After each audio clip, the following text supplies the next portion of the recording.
Era uma noite fria de outono e eu, João, um caminhoneiro experiente, estava fazendo o trajeto de sempre, uma longa viagem pela BR-301, uma estrada solitária que cortava o interior de Minas Gerais. Estava acostumado a dirigir de madrugada, mas naquela noite algo parecia diferente. A escuridão parecia mais espessa, como se a própria noite tivesse se adensado e me envolvesse em seu manto. O rádio do caminhão estava silencioso. Só o ronco do motor e o som das rodas no asfalto quebrado preenchiam o ambiente. Olhei para o painel. 13h42. Eu ainda tinha algumas horas pela frente até o próximo posto de combustível, mas o cansaço já estava batendo. A estrada parecia interminável e a solidão era esmagadora. Então foi quando aconteceu. Eu estava quase no fim de um longo trecho sem nenhuma luz à vista, apenas as sombras das árvores que se erguiam como colossos ao longo da estrada. Foi quando vi pela primeira vez aquela luz. Era fraca, tremeluzente, como se uma lanterna estivesse piscando lá na frente, na curva que eu já estava me aproximando. Olhei no retrovisor e não vi nenhuma outra luz, o que era estranho, pois havia poucos carros naquela estrada. Tentei ignorar e segui em frente. Conforme eu me aproximava, a luz parecia aumentar de intensidade, mas ao mesmo tempo ficava cada vez mais distante. Algo estava errado. Por mais que eu pisasse no acelerador, a luz não parecia se aproximar, como se estivesse brincando comigo, escapando sempre para longe. A tensão começou a crescer dentro de mim, e uma sensação de frio na espinha me dominou. Minha mente começou a correr. Talvez fosse algum caminhoneiro que precisasse de ajuda. Ou um carro quebrado. Eu estava sozinho na estrada e qualquer coisa poderia acontecer. Então decidi parar. Parei o caminhão na beira da estrada, desliguei o motor e fiquei escutando. O som do motor se apagando foi como uma ruptura na noite. Só o vento nas árvores e o som distante dos grilos. Nada mais. Eu abri a porta do caminhão e, sem saber bem o que esperar, comecei a andar em direção à luz. A cada passo que dava, ela parecia se afastar mais. Foi quando uma sensação indescritível de medo se apoderou de mim. Não conseguia explicar, mas algo me dizia que eu não deveria ir mais longe. Mesmo assim, continuei caminhando, atraído por uma curiosidade que estava além do meu controle. Quando eu estava a uns 10 metros da curva, algo mais chamou minha atenção. Um vulto, um ser alto e esquelético, estava parado no meio da estrada, de costas para mim. Eu congelei. Era uma silhueta indistinta, uma sombra esbranquiçada, mas não parecia humano. A criatura estava imóvel, e a luz não vinha mais de onde eu pensava. Não havia mais nada, só aquele ser silencioso e estranho. Eu gritei, mas minha voz não saía. Tentei dar um passo para trás, mas as pernas não obedeciam. A criatura virou a cabeça lentamente e eu vi seu rosto. Não tinha olhos, apenas 2 cavidades escuras, e a boca. Era uma linha fina, sem expressão, sem vida. Um arrepio tomou conta de mim. E foi quando percebi, a estrada estava vazia, sem qualquer outra alma. Não havia outro ser humano à vista, nem carro, nem caminhão. De repente, a criatura deu um passo em direção a mim. A sensação de pânico foi insuportável. O ar ficou pesado, como se o mundo ao meu redor estivesse desmoronando. Era real? Eu não sabia, mas minha mente começou a gritar para eu correr. Então fiz o que meu instinto me dizia. Girei sobre os calcanhares e corri de volta para o caminhão, mais rápido do que eu acreditava ser possível. O barulho dos meus próprios pés batendo no chão parecia amplificado, e eu mal conseguia respirar, mas não ousava olhar para trás. Cheguei ao caminhão, entrei e bati a porta com força. O coração estava saindo pela boca, e eu liguei o motor imediatamente. Quando dei partida, olhei para o retrovisor e vi, no vidro embaçado, a mesma criatura, agora de pé na beira da estrada, me observando, imóvel, como se estivesse esperando o momento certo para seguir. Eu acelerei até o limite, não olhei para trás nenhuma vez. Quando passei por um posto de gasolina, o alívio me tomou, mas a angústia ainda me perseguia. O frentista me olhou estranho, talvez tenha notado meu estado agitado. Eu não falei nada. Apenas comprei um café, sem conseguir tirar a visão daquela figura horrível da minha cabeça. Cheguei em casa às 7 da manhã, exausto, com o rosto pálido e os olhos arregalados. Minha esposa me perguntou o que aconteceu, mas eu não consegui contar tudo. Como explicar que naquela estrada maldita, algo estava ali, algo que não deveria estar? Até hoje, sempre que passo por aquela BR-301, sinto o peso da presença daquela figura no meu retrovisor. E, se olhar com atenção, às vezes, vejo a luz piscando ao longe, me chamando para voltar. Mas não volto. Não sou mais o mesmo depois daquela noite. Não me atrevo a cruzar aquele trecho depois das 3 da manhã. Porque eu sei o que vi. E pior, sei que ele ainda está lá, à espera. A carona do inferno. Fernando era um caminhoneiro veterano, acostumado com os percalços das estradas solitárias. As viagens noturnas, com a cabine do caminhão, iluminada apenas pelos faróis, e o som do motor como companhia, eram sua rotina. Aquela madrugada, no entanto, prometia algo diferente. O relógio marcava 2h30, e ele estava a quilômetros de qualquer cidade, em uma estrada deserta no interior do estado. O céu estava carregado de nuvens, e a chuva fina caía como uma cortina sombria. Enquanto dirigia, a mente de Fernando vagava entre as preocupações do trabalho e os planos para o fim de semana. A estrada parecia interminável. Tudo estava silencioso demais, a não ser pelo som monótono da chuva. Quando ele passou por uma curva fechada, uma figura apareceu à sua frente, praticamente do nada. Uma mulher, sozinha, com uma capa escura, parada na beira da estrada. Fernando franziu a testa. A estrada estava vazia e ela parecia fora de lugar. A mulher estava com a cabeça baixa, os cabelos longos e molhados caindo sobre o rosto. O caminhoneiro hesitou. Ele não costumava parar para dar carona, mas naquela noite, algo em seu interior o impulsionou a reduzir a velocidade e parar. "Ei, você precisa de ajuda?" gritou ele pela janela, tentando manter a cautela. A mulher não respondeu. Ela levantou lentamente a cabeça, revelando um rosto pálido e sem expressão. Seus olhos estavam arregalados, mas havia algo estranho neles, algo vazio, como se estivesse olhando através dele. A figura estava completamente imóvel, como uma estátua. Fernando se sentiu estranho, mas ainda assim sentiu uma necessidade inexplicável de ajudá-la. Ele abriu a porta do caminhão. "Entre, eu te levo até o próximo ponto", ofereceu com um sorriso forçado. A mulher deu um passo à frente e entrou, sem uma palavra. A porta fechou atrás dela com um som abafado, e a cabine do caminhão foi invadida por uma onda de frio que fez Fernando estremecer. Ele ligou o aquecedor para tentar espantar o calafrio, mas a temperatura na cabine não subia. A mulher não dizia nada. Ela apenas se sentou ao lado dele, com os olhos fixos na estrada. Fernando tentou puxar conversa, mas a mulher não respondia. O silêncio na cabine era opressor. Ele olhou para ela novamente e viu que seus cabelos estavam completamente encharcados, mas não parecia que a chuva os havia molhado. Eles estavam úmidos, como se ela tivesse acabado de sair de um lugar muito mais frio e sombrio. O caminhoneiro sentiu um nó na garganta, mas tentou se concentrar na estrada. A cada quilômetro, o ar na cabine ficava mais denso, como se algo estivesse pressionando contra os vidros. A sensação de desconforto aumentava, mas ele não conseguia entender por quê. Olhou novamente para a mulher, e seus olhos agora estavam mais escuros, quase negros, refletindo a luz fraca do painel do caminhão. "Você está bem?" Fernando perguntou, a voz hesitante. A mulher não respondeu. Ela apenas olhava fixamente para ele sem piscar. Era um olhar penetrante, frio, como se estivesse avaliando cada movimento seu.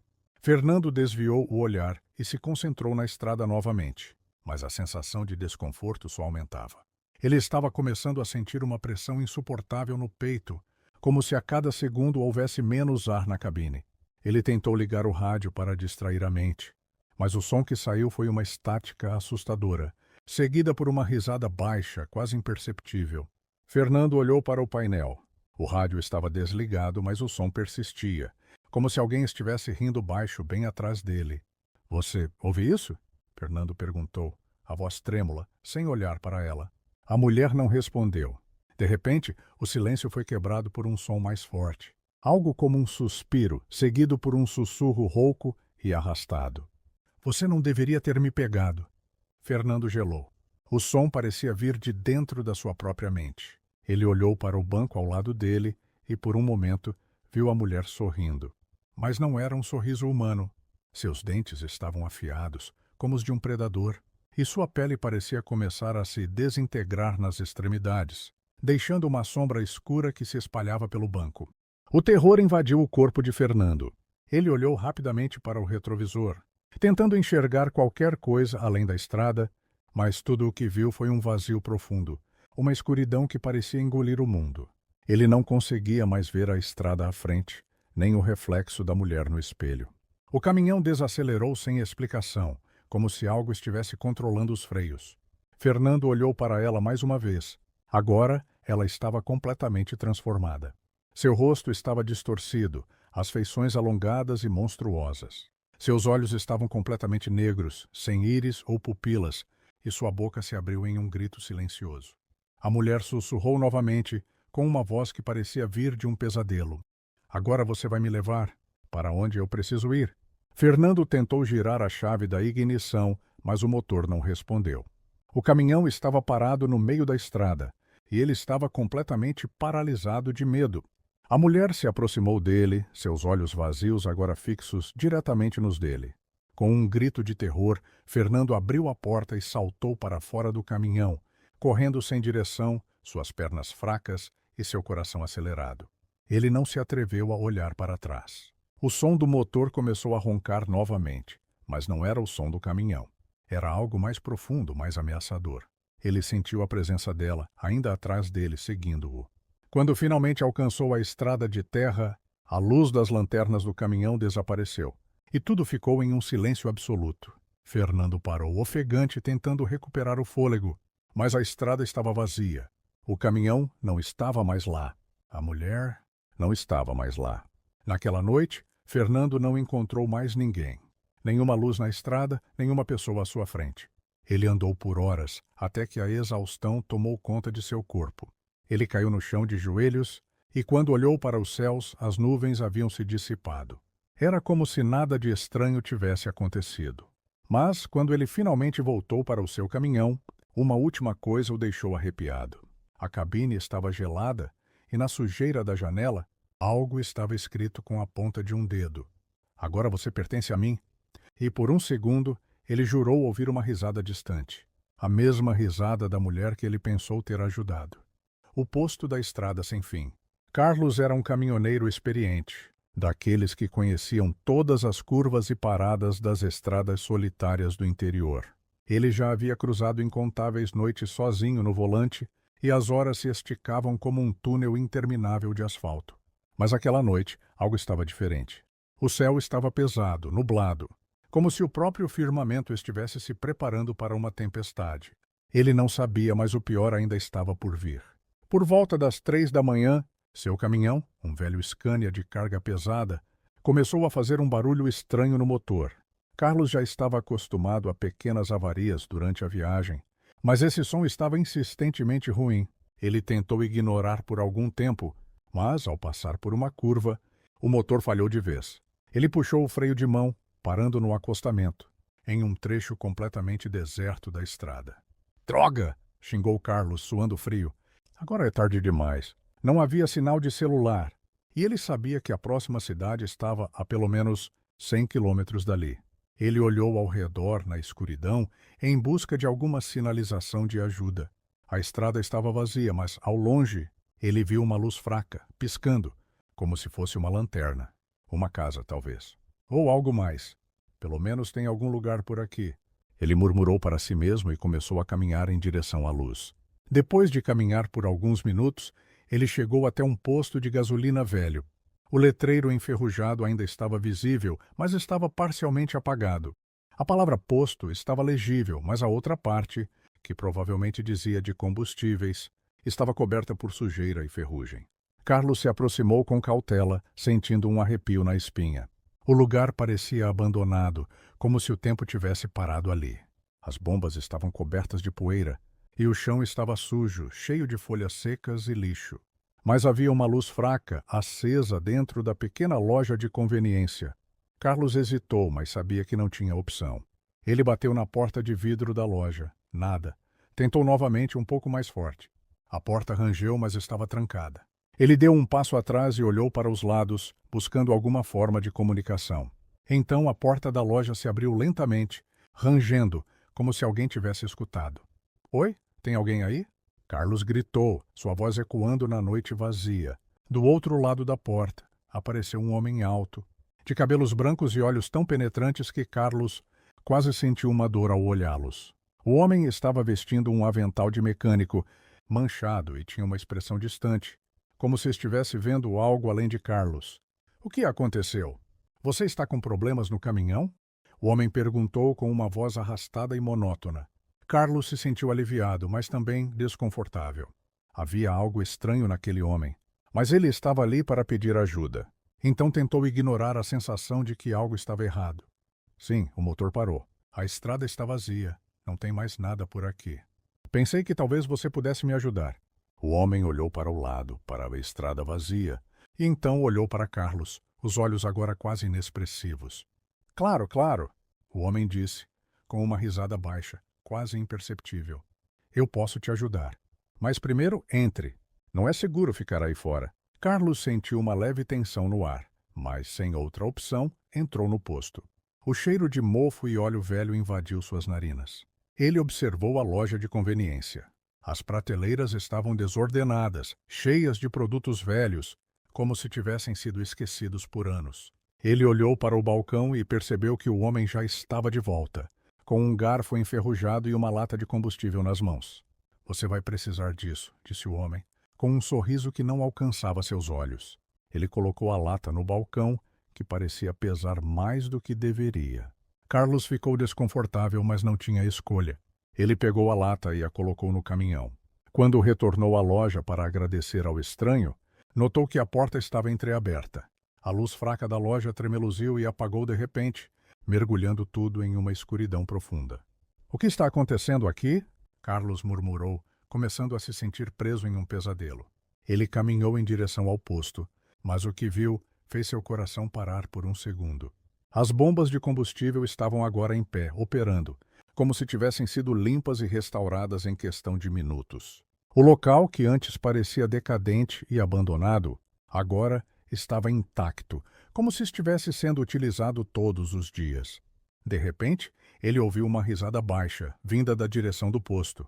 Carlos se virou, sentindo o sangue gelar em suas veias. O homem estava de volta, mas não estava mais sozinho. Agora ele estava cercado por outras figuras, todas com os mesmos olhos penetrantes e o mesmo sorriso macabro. O ambiente parecia estar se distorcendo e Carlos sentiu uma pressão imensa no peito. O que vocês são? Ele perguntou quase sem fôlego. O homem de cabelos brancos deu um passo à frente, com um sorriso que parecia mais um rosnado. Você nunca deveria ter parado aqui. Agora você é um de nós. A noite ficou mais densa e as sombras começaram a se arrastar, tomando forma. Carlos tentou correr, mas a estrada à sua frente desapareceu, tornando-se um labirinto sem fim. Ele sentiu as mãos geladas e esqueléticas se esticando para agarrá-lo, puxando-o de volta para o centro do posto. O som de risadas ecoava ao seu redor, como se o próprio lugar estivesse rindo dele. Ele não sabia se estava sonhando ou se realmente estava preso naquela maldição. Mas uma coisa era certa. Ele nunca mais sairia dali. O posto velho, perdido no meio da estrada deserta, agora era sua prisão, e ele se tornaria mais um espírito errante, condenado a vagar para sempre, aguardando por mais viajantes incautos. E assim, Carlos se tornou mais um a desaparecer na neblina da noite, onde o tempo e o espaço não tinham mais significado. A estrada do Mato Grosso. Alex sempre foi um caminhoneiro experiente. Já percorreu estradas que atravessam o Brasil de ponta a ponta, enfrentando as mais diversas condições. Mas naquela noite, a viagem pelo interior do Mato Grosso seria uma experiência que ele jamais esqueceria. Era uma noite escura e a chuva caía torrencialmente sobre o asfalto, criando uma cortina de água que tornava a visibilidade quase impossível. O rádio do caminhão estava apenas com estática, sem nenhuma comunicação. A estrada que ele percorria, uma velha via rural, parecia mais estreita a cada quilômetro, como se estivesse se fechando à sua volta. Alex tentava se concentrar na estrada, mas a sensação de claustrofobia aumentava a cada virada, como se o próprio caminho estivesse se tornando mais apertado e hostil. Ele olhou no retrovisor. O que havia atrás dele era apenas a escuridão. Nenhum outro carro, nenhuma luz, nada além de uma longa faixa de asfalto em meio à imensidão da noite. Droga! Essa chuva não ajuda. Ele murmurou, tentando enxergar mais à frente.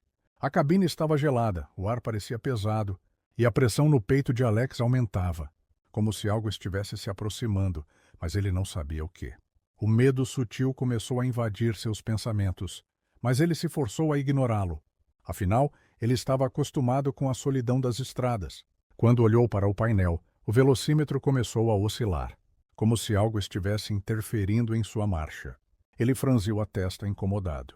Nunca acontecera isso antes. De repente, em meio à tempestade, ele viu uma luz fraca à distância, tremeluzindo. No começo, pensou que fosse uma iluminação de algum posto de gasolina ou uma cidadezinha pequena, mas conforme se aproximava, percebeu que estava em uma área completamente deserta.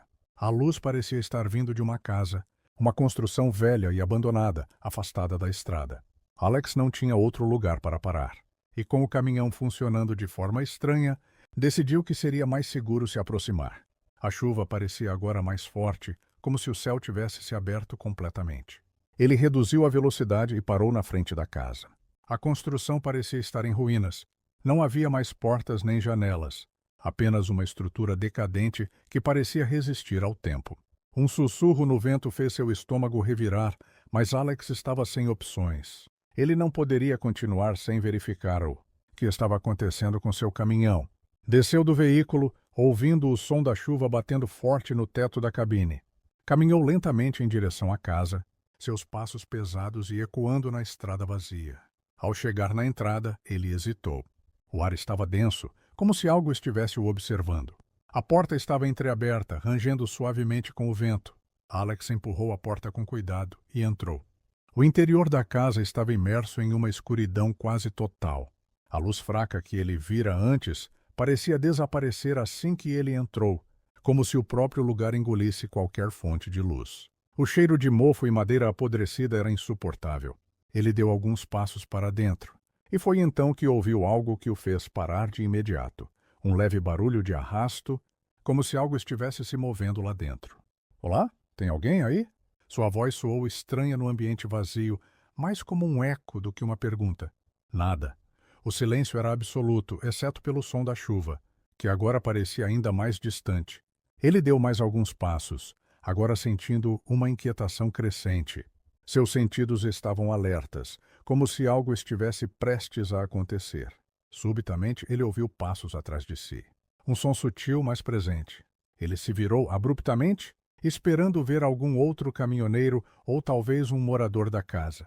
Mas não havia nada ali. Somente o vazio e o breu. Foi então que o viu. Uma figura estava parada na porta do corredor escuro, com um semblante pálido e olhos escuros como a noite. Era uma mulher, mas algo nela estava errado. Ela não se movia, apenas o observava, com o olhar fixo, vazio. O cabelo estava molhado, encharcado pela chuva, e seus lábios se curvavam em um sorriso bizarro, como se ela estivesse esperando por algo. Você está bem? Alex tentou perguntar, sua voz falhando. A mulher não respondeu. Apenas continuava ali, com o sorriso inexpressivo, seus olhos brilhando na escuridão. O coração de Alex bateu mais rápido. Algo não estava certo. Ele sentiu um arrepio e uma sensação de pânico começou a se espalhar por seu corpo. Ele olhou ao redor procurando uma saída, mas a casa parecia se fechar. Como se o corredor à frente estivesse se estendendo mais do que deveria. De repente, a mulher deu um passo à frente, e Alex percebeu que ela não estava mais pisando no chão. Ela estava flutuando, deslizando lentamente em sua direção, sem mover um músculo. Seu sorriso agora era deformado, um sorriso grotesco que parecia se expandir sem fim. Você não deveria ter vindo aqui? A mulher sussurrou com uma voz baixa e gutural, que parecia vir de muito longe. O pavor tomou conta de Alex. Ele deu um passo para trás, mas a porta pela qual entrou se fechou sozinha, com um estrondo. Ele tentou abrir, mas estava trancada. Olhou para a mulher novamente. Agora ela estava mais perto. Seus olhos estavam completamente negros, sem pupilas, e uma sombra escura parecia sair de seu corpo, se estendendo pelo chão da casa. Ele sentiu algo gelado tocando seu braço, e, ao olhar para baixo, viu uma mão pálida e ossuda segurando seu braço. Um grito escapou de sua garganta, mas foi abafado pela gargalhada que ecoou pela casa. A mulher flutuava ao seu redor, cada vez mais próxima, como se estivesse cercando-o, preparando-se para uma armadilha fatal. Alex olhou para a janela quebrada e viu que, lá fora, a tempestade estava mais violenta do que nunca. O vento uivava, e as árvores ao redor da casa balançavam de forma assustadora, como se estivessem sendo puxadas por uma força invisível. A luz do seu caminhão piscou, e o som do motor que estava parado ecoou, como se alguém estivesse tentando ligar o caminhão, mas sem sucesso. Ele tentou correr para o corredor, mas a casa parecia se esticar infinitamente, como um labirinto. As paredes começaram a se mover, as sombras se distorcendo. A mulher apareceu à sua frente, bloqueando o caminho. "Não há saída para você, Alex", disse ela com um sorriso aterrador. O chão debaixo de seus pés parecia ceder, e uma sensação de queda tomou conta de Alex. Ele tentou gritar, mas sua voz foi engolida pela escuridão. O espaço ao seu redor começou a girar, e a última coisa que viu foi a mulher, flutuando acima dele, seus olhos negros fixos em sua alma. Quando a manhã finalmente chegou, a tempestade havia desaparecido. Mas a estrada continuava deserta como sempre. O caminhão de Alex foi encontrado parado, a porta aberta, mas não havia sinal dele em lugar nenhum. A estrada velha no Mato Grosso continuava ali, silenciosa, esperando por mais um motorista incauto. E quem passasse por ali à noite, talvez visse uma luz fraca ao longe, mas se parasse, nunca mais seria visto novamente. Rafael, um jovem estudante de geografia, decide acampar com alguns amigos em uma região remota de uma floresta densa, conhecida por seu isolamento. Localizada longe de qualquer cidade, a área foi escolhida porque muitos acreditavam que o lugar tinha um mistério peculiar. Alguns afirmavam que a floresta estava assombrada, mas isso só aumentava o fascínio de Rafael. No início, tudo parecia normal. Rafael e seus amigos, um grupo de 6 pessoas, montaram as barracas perto de um pequeno riacho e passaram o dia explorando a floresta. Durante a noite, ao redor da fogueira, começaram a compartilhar histórias de terror locais, histórias sobre espíritos que vagavam pela região, sobre criaturas estranhas e inexplicáveis que haviam sido avistadas por quem se atrevia a entrar na floresta. Apesar do medo crescente, Rafael e seus amigos riam e faziam piadas, ignorando o frio na espinha que começava a se instalar. Porém, ao cair da noite, uma sensação estranha os envolveu. Eles ouviram ruídos distantes, como se algo estivesse se aproximando, mas sempre à distância. Um dos amigos, Carlos, foi até o final da trilha para investigar, mas nunca mais voltou. O grupo procurou por horas, mas nada encontraram. Apenas a sensação de que a floresta os observava.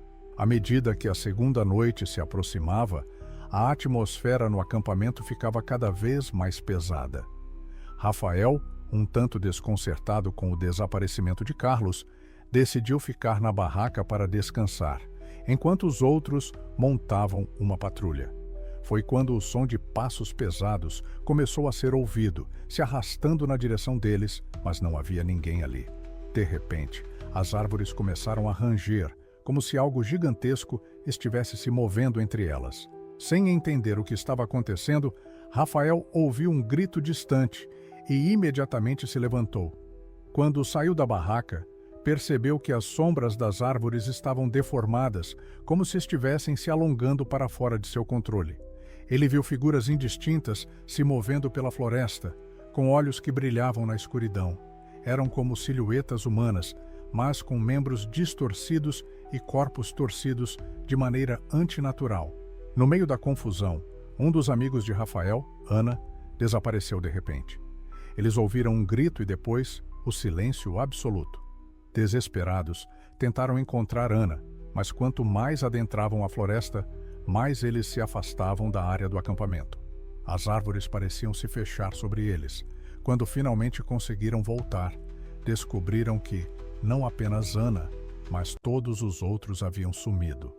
Rafael estava sozinho, com a sensação de que algo invisível estava seguindo seus passos. Rafael passou o dia seguinte tentando entender o que estava acontecendo. Cada vez mais, ele sentia que a floresta estava viva, algo mais profundo que o simples terror. Havia algo lá, uma presença, uma força antiga. À noite, ele decidiu fazer o que nenhum dos outros tinha feito antes, explorar o que parecia ser o centro da floresta, o ponto onde tudo começou.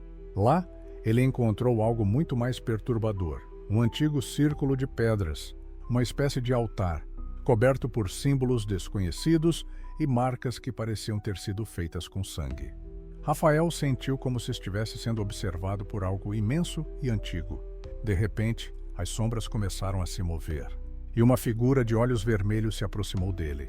Ele não sabia se era uma visão ou algo real, mas a sensação de desespero tomou conta dele. Era uma entidade da floresta, algo que ele não conseguia compreender. Naquele momento, ele sentiu uma pressão no peito, como se estivesse sendo sufocado, e uma voz sussurrou em seus ouvidos: "Você nunca mais vai sair daqui." Clara, uma fotógrafa amadora e amiga de Rafael, decide escrever sobre o que aconteceu com o grupo e sobre o próprio mistério da floresta. Quando ela foi até o local para investigar, sentiu o peso do medo e das lembranças sombrias que ainda pairavam no ar. Ela sabia que a experiência de Rafael havia sido traumática, mas ela precisava descobrir mais. Chegando ao acampamento, ela encontrou os rastros do que aconteceu: as barracas abandonadas, os utensílios espalhados e um clima de estranha quietude que parecia absorver todo o som ao redor. Durante sua exploração, Clara começou a perceber algo estranho nas fotos que estava tirando. Em cada uma delas, algo estava distorcido, um reflexo vagamente humano, uma sombra que não deveria estar ali. Quando começou a revisitar os locais, percebeu que as sombras pareciam se mover por conta própria, fora de sincronia com a luz natural. As árvores, que antes eram apenas vegetação comum, agora pareciam esconder segredos sob suas cascas. Em uma das noites, Clara foi até o antigo altar de pedras encontrado por Rafael e descobriu algo mais aterrador. Uma escultura esculpida em pedra, representando um rosto distorcido. No reflexo de seu próprio olhar, Clara viu que o rosto na pedra mudava constantemente, transformando-se em uma figura grotesca e distorcida. Sentiu uma dor profunda na cabeça e quase desmaiou. Foi nessa noite que Clara teve seu primeiro encontro com o guardião da floresta. Ela viu uma figura alta e esquelética, com olhos brilhantes como lanternas, parada entre as árvores. A figura não se movia, mas parecia estar observando Clara com uma curiosidade perturbadora. À medida que ela se aproximava, uma sensação de pânico tomou conta dela, como se estivesse sendo puxada para dentro de um abismo. Clara tentou correr, mas as árvores começaram a se mover ao seu redor, como se a cercassem. Ela caiu no chão, sentindo uma dor intensa nos pés e uma sensação de frio mortal se espalhando por seu corpo. Naquele momento, ela viu uma coisa ainda mais assustadora. Uma visão da floresta antes de ser tomada por essa força maléfica. Ela viu figuras antigas, humanos e animais, que haviam se perdido naquela floresta e nunca mais voltaram. Clara sabia que havia algo muito errado naquele lugar. Ela sentia uma pressão constante, como se a floresta estivesse tentando esmagá-la.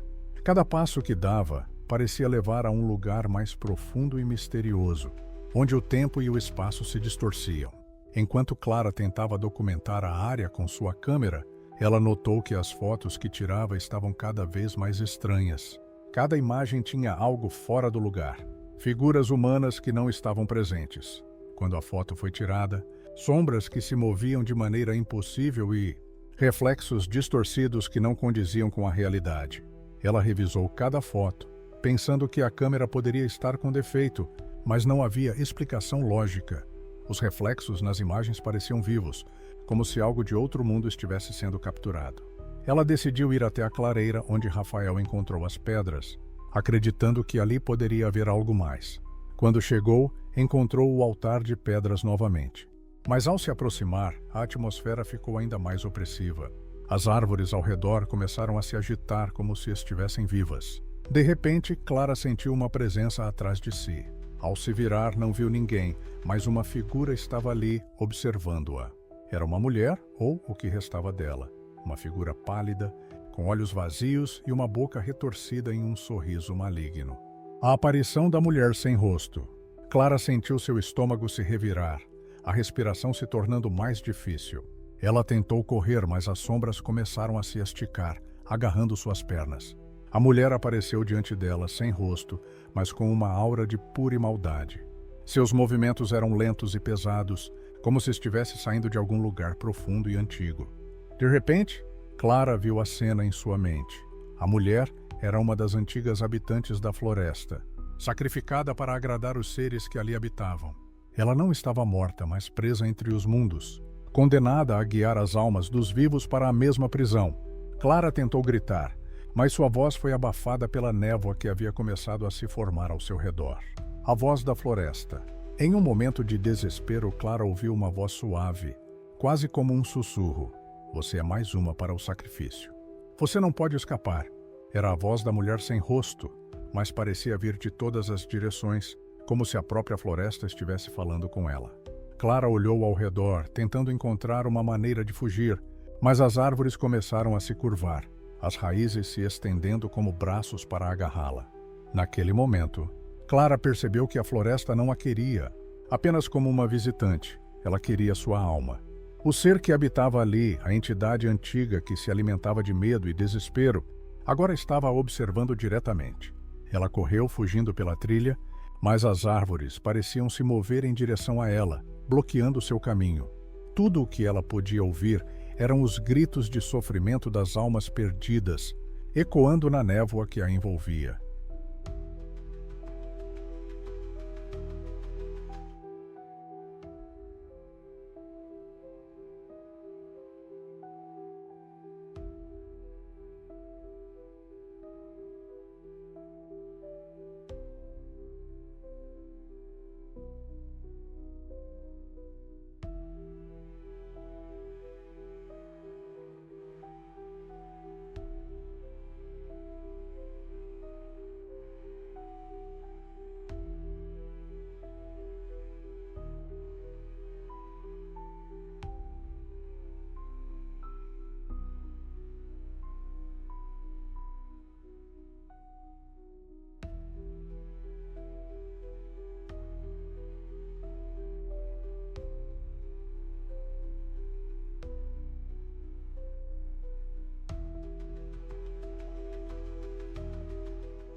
Marcos continuava a luta contra os terrores invisíveis que se escondiam na floresta. Ele havia sido um militar, treinado para lidar com situações extremas, mas nada o preparou para a pureza do terror psicológico que ele estava enfrentando ali.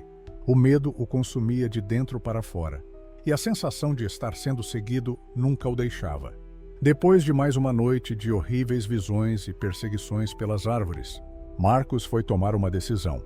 Ele iria encontrar o centro da floresta, onde acreditava que o segredo de tudo estava escondido. Ele sabia que para resolver o mistério, precisaria encarar a essência do mal de frente. A névoa que havia aparecido nas noites anteriores se intensificou. Quando ele entrou nela, a sensação de desorientação foi esmagadora. Ele sentiu como se estivesse perdido em um sonho, ou talvez em um pesadelo. As árvores ao seu redor começaram a desaparecer e ele foi engolido pela névoa. Ao avançar, ele ouviu algo atrás de si. Quando se virou, viu uma criatura grotesca, uma mistura de homem e animal, com olhos que brilhavam como carbúnculos e garras, que pareciam querer rasgar sua pele. Ele sabia que aquela criatura não era real, mas sua mente estava sendo manipulação pelas forças da floresta.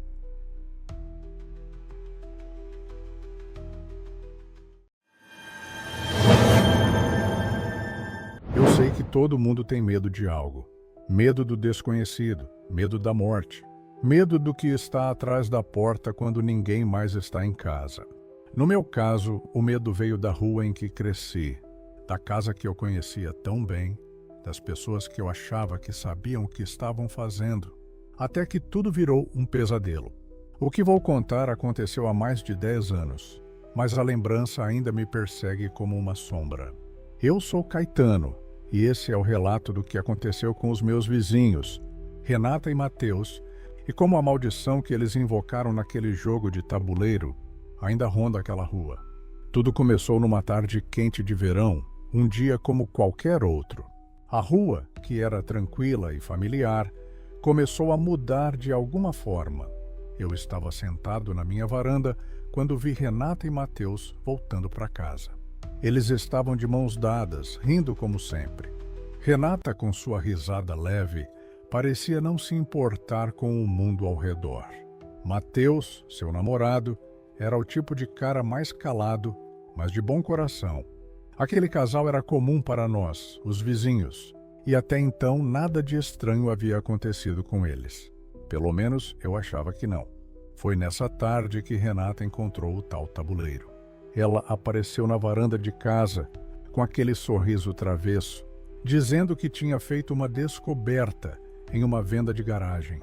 Uma coisa velha, de madeira escura, com letras e números entalhados, com velas e símbolos estranhos desenhados. Eu sei, é estranho, ela disse, com uma risada nervosa, mas eu senti que tinha que levar isso. É só um jogo, Caetano. Eu não sabia na hora, mas aquele jogo estava prestes a mudar tudo. Era um tabuleiro de Ouija, mas com algo a mais. Algo que estava além do simples significado de um jogo espirituoso e inofensivo. A madeira estava escura, com marcas que pareciam mais arranhões do que entalhes. As letras estavam desgastadas, e o planochete, a peça que se move no tabuleiro, era feito de um material que não parecia madeira nem plástico, mas algo mais pesado, como se fosse feito de osso.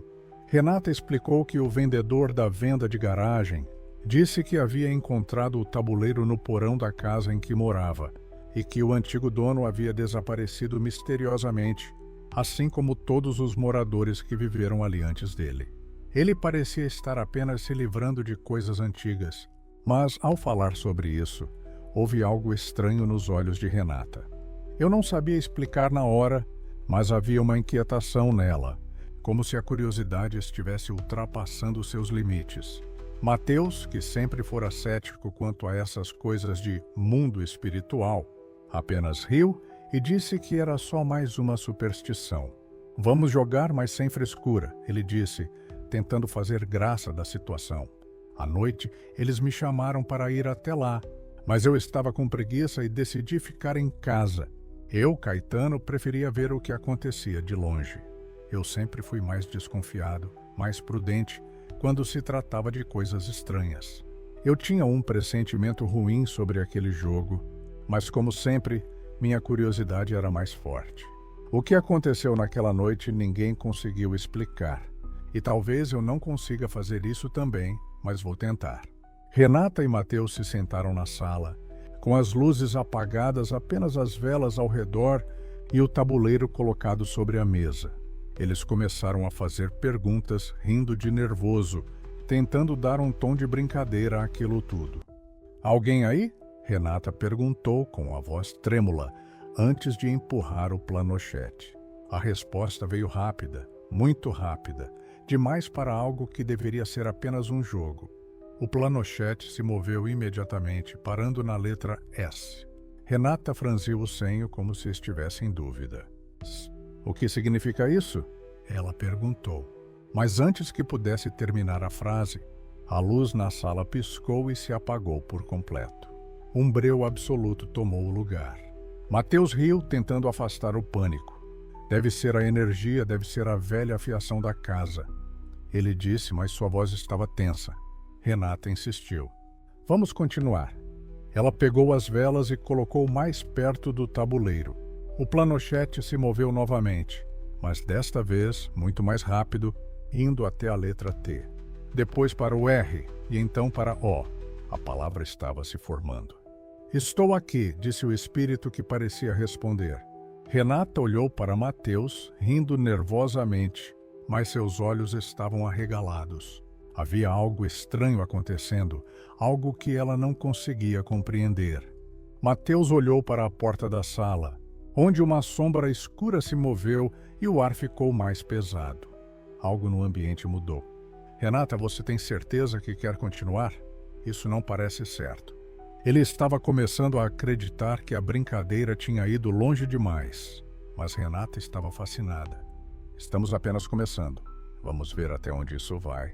Foi então que as coisas começaram a ficar realmente estranhas. À medida que o tabuleiro continuava a se comunicar com eles, a casa começou a se manifestar de maneiras que não tinham explicação. Um barulho alto veio do porão, como se algo tivesse caído. O som de passos pesados ecoou pela casa, mas quando Mateus foi verificar, não havia ninguém lá. Apenas uma cadeira balançando sozinha no canto da cozinha. A luz começou a piscar. Então as janelas foram sendo cobertas por uma névoa escura, como se um peso invisível tivesse sido colocado sobre elas. As portas batiam sozinhas e o ar ficou cada vez mais gelado, como se o inverno tivesse invadido a casa de uma hora para outra. E então o pior aconteceu. Uma figura apareceu na porta da sala, uma sombra distorcida, alta e magra, que se movia de maneira estranha.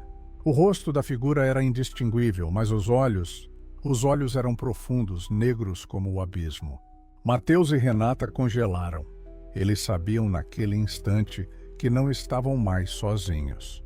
Renata tentou gritar, mas sua voz se foi, como se a sombra estivesse apagando tudo ao seu redor. Mateus tentou se levantar, mas a cadeira que estava atrás dele se virou bruscamente, derrubando-o no chão. Quando ele olhou para Renata, ela estava pálida, com os olhos fixos na figura sombria que se aproximava cada vez mais. A sombra falou, mas sua voz não era humana. Era uma mistura de sussurros e gritos abafados, como se muitas vozes falassem ao mesmo tempo.